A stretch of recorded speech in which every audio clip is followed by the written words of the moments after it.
I was 7 years old, and my sister was just 5 years old. We were playing on top of a bunk bed.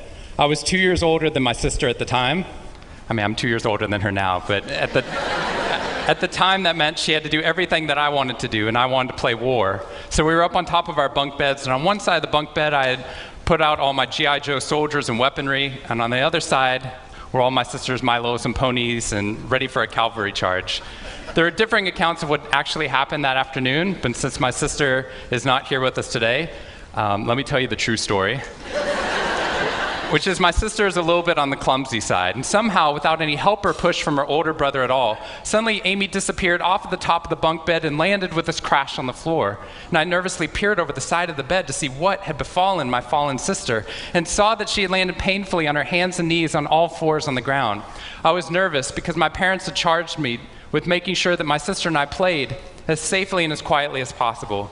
And seeing as how I had accidentally broken Amy's arm just 1 week before,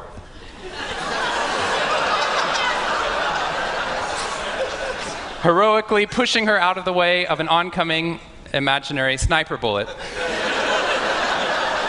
for which I have yet to be thanked. I was trying as hard as I could. She didn't even see it coming. I was trying as hard as I could to be on my best behavior, and I saw my sister's face this wail of pain and suffering and surprise, threatening to erupt from her mouth and threatening to wake my parents from the long winter's nap for which they had settled. So I did the only thing my little frantic 7-year-old brain could think to do to avert this tragedy. If you have children, you've seen this hundreds of times before. I said, Amy, wait, don't cry, don't cry. Did you see how you landed? No human lands on all fours like that. Amy, I think this means you're a unicorn. Now that was cheating, because there's nothing in the world my sister would want more than not to be Amy the hurt 5-year-old little sister, but Amy the special unicorn. Of course, this was an option that was open to her brain at no point in the past. And you could see on my poor, manipulated sister's face conflict, as her little brain attempted to devote resources to feeling the pain and suffering surprise she just experienced, or contemplating her newfound identity as a unicorn.